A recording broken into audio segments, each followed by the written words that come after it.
జై శ్రీమన్నారాయణ. ఇప్పటికి ఎన్ని రోజులైంది మన వ్రతం మొదలయ్యి? ఎన్ని రోజులు? 6 రోజులు. ఈ 6వ రోజున ఇప్పటి వరకు పూర్వపీఠిక అని చెప్పుకున్నాం నిన్న. ఇవాటి నుంచి మనకి మన ప్రధానమైనటువంటి వ్రతంలోకి ప్రవేశిస్తున్నాం. ఎప్పుడు కూడా మనం ఏదైనా ఒక తీపి పదార్థం ఉంటే ఆ తీపి పదార్థాన్ని నలుగురితో కలిసి తినాలని చెప్పాం. ఇప్పుడున్నాడు చాక్లెట్ కొనుక్కున్నాడు, అది వాడు ఒక్కడే కాకుండా వాడికి ఇంకా వాడి పక్కన 2-3 ఫ్రెండ్స్ ఉంటే వాళ్ళతో కలుపుకునే తింటారు, వాళ్ళు ఒక్కళ్ళే తినేది కదా.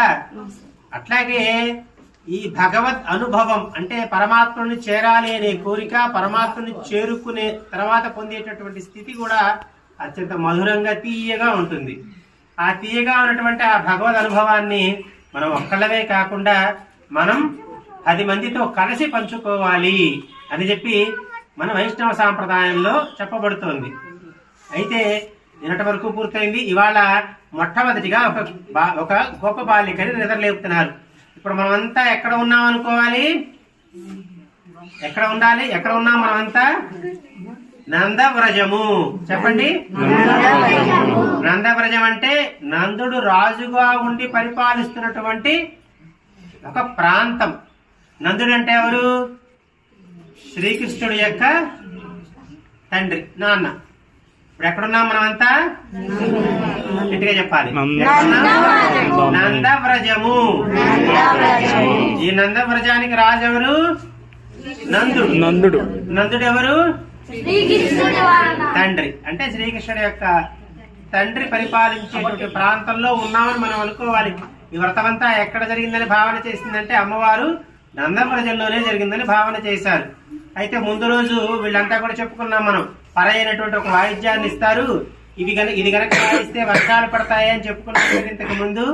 వీళ్ళంతా ముందు రోజు ఈ గోపబాలికలంతా ఒక చోట చేరి రేపు మనం అంతా కలిసి అందరం కలిసి పరమాత్ముడి దగ్గరికి వెళ్ళి, అంటే ఆ శ్రీకృష్ణ భగవానుడి దగ్గరికి వెళ్ళి ఆయన దగ్గర ఉన్నటువంటి పరాయి అయినటువంటి వాయిద్యాన్ని మనం తీసుకుందాం అని చెప్పి భావన చేస్తారు. చేసి వాళ్ళ అలా అని మాట్లాడుకుంటారన్నమాట. ముందు ప్లాన్ చేసుకుంటారు. తర్వాత రోజు పొద్దున్నే అందరూ కూడా గుమిగూడితే అందులో కొంతమంది తగ్గారు. ఆ తగ్గిన వాళ్ళ ఇళ్ళకి వెళ్ళి వాళ్ళని లేపుకుని వాళ్ళతో కలిసి శ్రీకృష్ణ పరమాత్ముడి దగ్గరికి వెళ్ళాలి అన్నది వీళ్ళ ఆలోచన. అయితే ఇవాళ మన ఆండాళి తల్లి ఒక గోప బాలికని నిద్రలేపింది. ఈవిడ కొత్తగా ఈ టీంలో ప్రవేశించింది. ఈవిడికి భగవద్ అనుభవం చాలా కొత్తదనమాట. కొత్తగా ఇప్పుడు మనం నగర సంకీర్తనకి వెళుతున్నప్పుడు ఇంతకు ముందు ఉన్న వాళ్ళు జెండాలు పట్టుకోవటం, లేకపోతే స్వామిని పట్టుకోవటం, ఇలాంటి వాటిలో కాస్త వాళ్ళకి ఎక్స్పీరియన్స్ ఉంటుంది. ఆ ఎక్స్పీరియన్స్ ఉన్న వాళ్ళు ఏం చేస్తారంటే పక్క వాళ్ళకి చెబుతూ ఉంటారు, ఇదిగో ఇలా పట్టుకో, ఇలా చెయ్యి, అదలా పట్టుకో అని చెబుతూ ఉంటారు. అట్లాగే ఈవిడ భగవద్ అనుభవం అంటే అట్లా కొత్తదనమాట. ఈవిడ ఉన్న స్థితి కొత్తదనమాట. అయితే ఈవిడ్ని ముందుగా లేపుతారు. మనకి 5 రకాలైనటువంటి స్థితులు ఉంటాయి. శ్రోతం, చక్షు, స్పర్శనంచ, రసనం, ఘ్రాణమేవచ అని ఉంటుంది. అంటే 5.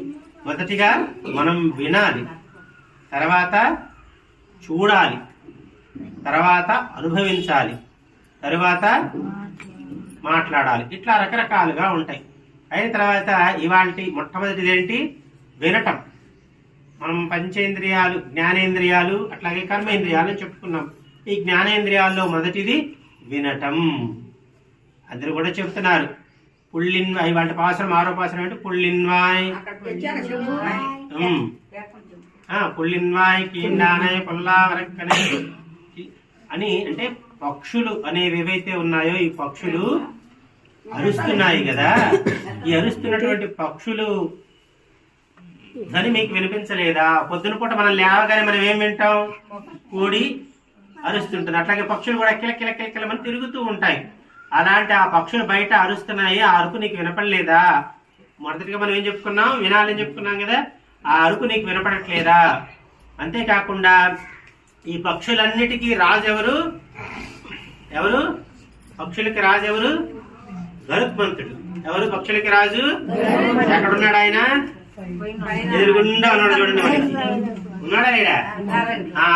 ఆ గరుత్మంతుడు పక్షులకి రాజు.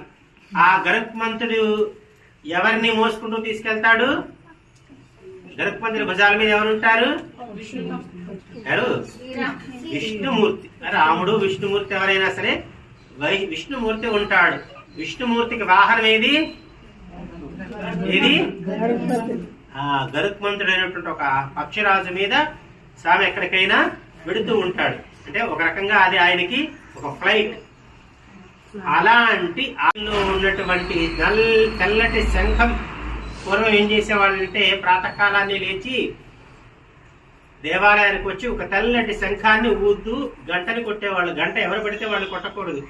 ఇంట్లో గుళ్ళోకి రాగానే టంగ్ టంగ్ అని గంట కొడతారు. 10 మంది 10 సార్లు 25 సార్లు కొడతారు. ఈ గంట ఎప్పుడు కొట్టాలి అంటే స్వామిని నిద్ర లేపేటప్పుడు మధురంగా కొట్టాలి. ఆ గంట కొడతారు, ఆ మూల నుంచి ఈ మూలకి ఊగుతుంది గంట, అంత గట్టిగా కొడతారు. గంటను ఎవరు కొట్టాలంటే అర్చక స్వామి కొట్టాలి. ఆ గంటని మృదువుగా కొట్టి శంఖాన్ని మెల్లగా ఊదిన తర్వాత ఇక్కడ స్తోత్రం చేస్తూ పరమాత్ముడి యొక్క తలుపులు తలుపుల్ని తీస్తూ లోపలికి వెళ్ళి అర్చనాది క్రియలు మొదలు పెడతాడు అర్చక స్వామి. అట్లాంటి ఆ దేవాలయంలో ఉన్నటువంటి తెల్లటి శంఖం నుంచి వచ్చేటటువంటి ఆ శంఖధ్వని నీకు వినపడట్లేదా అని చెప్పి ఇవాంటి గోప బాలికను నిద్ర లేపుతుంది మన ఆండాళి తల్లి. పక్షులు చాలా జ్ఞానం కలిగినవి. పక్షులు జ్ఞాన చక్షువులు అంటారు. చాలా జ్ఞానం కలిగినవి ఏవి అంటే పశువులు అన్నింటిలోనూ పక్షులు ప్రప్రథమంగా ఉంటాయి. మనకి దీని గురించి కొంత వృత్తాంతం రామాయణంలో ఉంటుంది, అది తర్వాత చెప్తున్నాం. ఉపనిషత్తుల్లో ఉన్నటువంటి ఒక చిన్న కథ చెబుతాను వినండి. ఒక రాజుగారు ఉన్నాడు. ఆ రాజుగారు చాలా గొప్పవాడు. భక్తులు ఆ రాజ్యంలో పరిపాలించేటువంటి ఆ ప్రజలందరినీ కూడా ఒక కన్న తండ్రి ఒక పిల్లల్ని ఎలా చూసుకుంటూ ఉంటాడో అలా చూసుకుంటూ ఉంటాడు. కానీ ఈయనకి దేవుడు అంటే భక్తి లేదు, దేవుడి మీద శ్రద్ధ లేదు. అయిన తర్వాత ఏమవుతుందంటే ఈయన ఒక రోజు రాత్రి మేడ మీద నిద్రిస్తూ ఉంటాడు. చూడండి, గమనించండి, ఎప్పుడు కూడా పక్షులు స్వామివారి రాజగోపురం మీద ఎగరవు. గమనించండి మీరు, ఇన్ని పక్షులు ఈ స్వామివారి రాజగోపురం మీద నిలబడతాయి కానీ స్వామివారి యొక్క ఈ ఆలయ శిఖరం మీద నిలబడవు, దాని నుంచి ఎగరవు కూడా. ఈసారి గమనించండి మీరు, వారి మీద నుంచి కూడా పక్షులు ఎగరవు. అయితే 2 హంసలు వెడుతూ ఉంటే ఆ జ్ఞానశృతి, ఆ రాజు పేరు, ఆ జ్ఞానశృతి అనే రాజు మేడ మీద పడుకుని ఉంటే ఆయన మీద నుంచి వెళ్ళబోతూ అందులో ఒక పక్షి అంటుంది, ఓ కింద ఈ జ్ఞానశృతి అయినటువంటి రాజు పడుకుని ఉన్నాడు, ఆయన నుంచి మనం ఎగరకూడదు కదా, పక్క నుంచి వెళ్ళిపోదాం అంటే అప్పుడు పక్క నుండి ఇంకో పక్షి చెప్తుంది, ఆయన గొప్పవాడే కానీ ఆయనకి బ్రహ్మజ్ఞానం లేదు. అంటే భగవంతుని ఆరాధించేటటువంటి జ్ఞానం ఆయనకి లేదు, అలాంటి విషయంలో ఆయనకి శ్రద్ధ లేదు, కాబట్టి ఆయన మీద నుంచి మనం ఎగురుకుంటూ వెళ్ళిపోతుందని చెబుతుంది. అది వింటాడు ఆ రాజు. విని బ్రహ్మజ్ఞానం కలిగిన వాడు ఎవడో వెతకమని తన భటులందరికీ కూడా చెబుతాడు. వాళ్ళు వెళ్ళి వెతికి ఒక బండి కింద, మురికిగా ఉన్నటువంటి ఒక బండి కింద పడుకుని ఉన్నటువంటి రైకుడు అనేటువంటి ఒక ఆయన్ని చూస్తారు. ఆ రైకుడిని చూసి ఆ రైకుడి దగ్గరికి వెళతారు. వెళ్ళి, ఆయన నువ్వు బ్రహ్మజ్ఞానం కలిగిన వాడివిటి కదా, మా రాజుగారు రమ్మంటున్నారు అంటాడు. ఎవడా రాజు, ఏమిటా కథ అంటాడు. ఈ రాజ్యాన్ని పరిపాలించే రాజుగారు రమ్మంటున్నారు నిన్ను అన్నాడు. ఆయనకి నాతో అవసరమా, నాతో ఆయనకి అవసరమా కనుక్కురండి అంటాడు. అంటే వాళ్ళు వెళ్ళి అడుగుతారు, రాజా ఇప్పుడు ఆయనతో మనకు అవసరమా, మనకి ఆయనతో అవసరమా అంటే నాతోనే ఆయనకి అవసరం లేదు, ఆయనతో నాకు అవసరం ఉంది కాబట్టి నేనే వస్తున్నాను అని చెప్పి ఆ రాజుగారు ఆ రైకుడి దగ్గరికి వస్తాడు. ఆ రైకుడు ఎంత గొప్పవాడు అంటే ఆయన ఒంటి మీద మట్టిలో పడుకుని ఉంటాడు కదా, ఆ మట్టిని ఇలా నలిపితే అది బంగారం అయిపోతుంది, అంత గొప్పవాడు ఆయన. అలాంటి ఆ రైకుడి దగ్గరికి వచ్చి తనకున్నదంతా కూడా ఆ రైకుడికి ఇచ్చేసి ఆయన దగ్గర బ్రహ్మజ్ఞానాన్ని పొందుతాడు.